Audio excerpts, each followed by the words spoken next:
En aquest vídeo tutorial veurem com es pot formatar de forma automàtica segons unes condicions.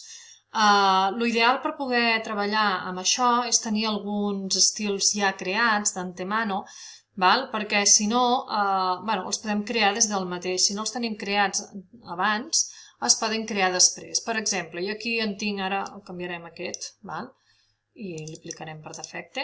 I aquí tinc un estil creat propi, que és el data, i els altres els crearem directament.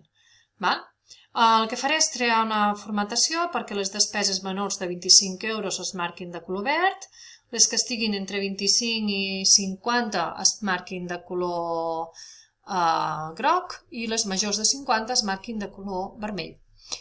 Doncs bé, l'únic que farem és jo selecciono a tota la zona on jo vull aplicar la meva formatació directa o condicional, automàtica, i vinc a format, condicional. I volem afegir les condicions. Hi ha diferents tipus de formatació condicional, nosaltres treballarem bàsicament aquesta, la de condicions. Fixeu-vos que se'm obre això, en el qual jo puc anar afegint quines són les meves condicions. El primer que farem aquí, podem triar si és una fórmula, si és una data o diferents coses, ara de moment treballarem amb el valor, i li direm que sigui menor o igual que. Fixeu-vos que aquí tenim totes les opcions de construcció de la frase que em dona. El fet que hi hagi l'igual o no, si jo poso menor o igual que 25, vol dir que si hi ha 25 també es pintarà. De l'altra manera, si hi hagués 25, doncs no es pintarien. Aquestes les pintarem amb l'estil aquest de data, que és aquell blau. Doncs li aplicarem l'estil i fixeu-vos que aquí tenim un mogollon d'estils. Si jo trio, l'estil em sortirà amb el que és. Si ja els teniu creats abans de fer la tasca de formatació condicional, doncs els podreu triar directament per aquí, diferents estils.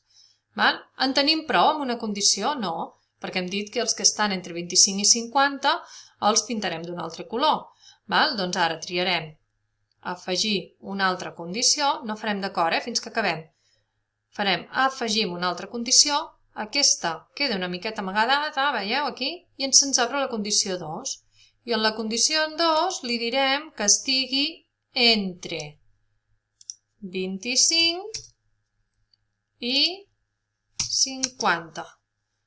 I quin estil li aplicarem? Ostres, jo voldria pintar-los de color groc aquests. Com que no en tinc cap d'estil que sigui així, faré, estil nou, el creu nou. Vinc aquí i el creu. Li puc posar un nom aquí a l'estil, perquè així quan el busqui un altre dia ja el tindré creat, perquè això es quedarà aquí creat dins d'aquest LibreOffice. I llavors vinc aquí i pinto el fons de color groc i la lletra, on està? La fico amb negreta i amb, jo què sé, i la Berlin Sans, que m'agrada molt. Bé, aquesta. I d'acord. Doncs em quedarà així l'estil. I encara en farem un altre, amb el fons en vermell. Què fa? I afegeixo una tercera condició per les despeses majors o iguals que 50. Afegir. I li diem que sigui major o igual que 50.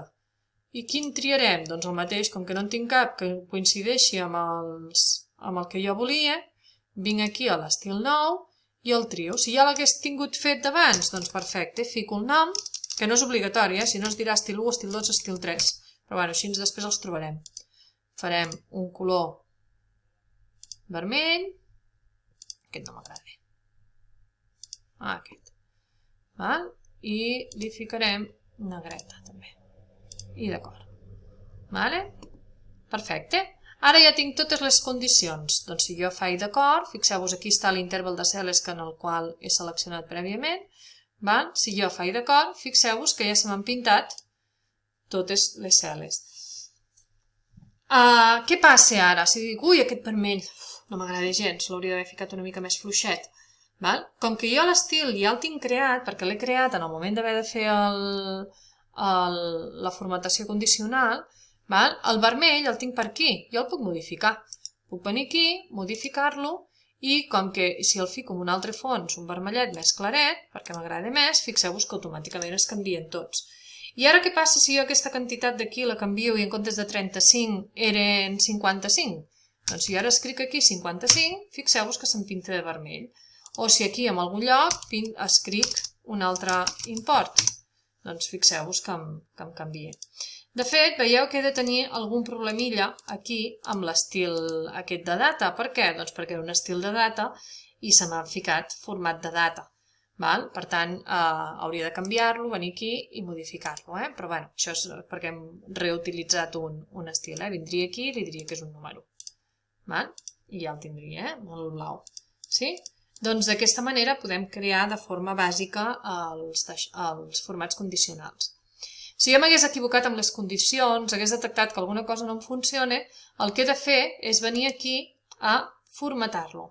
Ara no tornaria a crear-ne un de nou, sinó que vindria a Gestiona. Una vegada ja l'hem creat, la formatació condicional, llavors hem d'anar al Gestiona per modificar-les. Aquí em sortiran totes les formatacions que jo hagi fet. I des d'aquí puc suprimir-les i tornar a començar, o puc editar-les. Penseu que encara que les suprimim, els estils no se suprimiran, es suprimiran les condicions només. Doncs jo ara aquí podria triar, afegir una altra condició, que els més grans de 1000 quedin pintats de morat o qualsevol altra cosa, faria d'acord i ja ho tindria arreglat. Podria modificar el que volgués ara i fer d'acord i em quedaria solucionat. I aquesta és la formatació bàsica de cel·les.